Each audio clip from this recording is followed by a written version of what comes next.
আসসালামু আলাইকুম। আমরা আসছি হচ্ছে বিমান বাহিনীর মিউজিয়ামে। তো এখানে আসার পরে প্রথম আজকেই আসলাম এই তানিজাকে নিয়ে।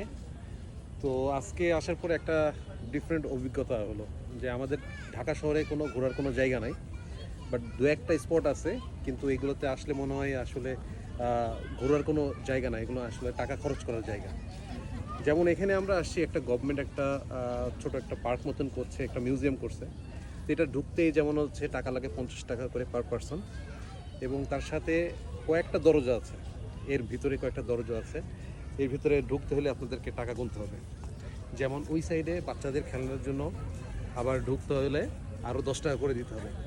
আর আপনারা সামনে দেখছেন এই জায়গাটা, এর একটা মানে অকার্য একটা প্লেন, যেটার কোনো কিছুই নাই, শুধু দেহে বসে ছাড়া।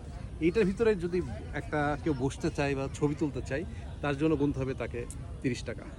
তো এরকম কিছু কিছু সব দিয়ে রাখছে, তো যার মধ্যে ঢুকতে গেলে আপনাকে 50 টাকা 40 টাকা করে দিতে হবে। আসলে আমার মতে হচ্ছে এই জায়গাগুলো ফ্রি করা উচিত, যেন আমাদের এই বাচ্চারা ছোট যারা আছে তাদের জন্য এইগুলা ছোটো ছোটো অ্যাক্টিভিটিস থাকা উচিত ফ্রিতে।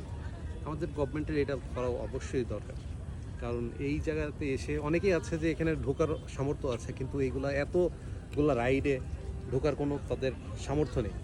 সো আমি মনে করি গভর্নমেন্টের এইসবগুলা ফ্রি করে দেওয়া উচিত।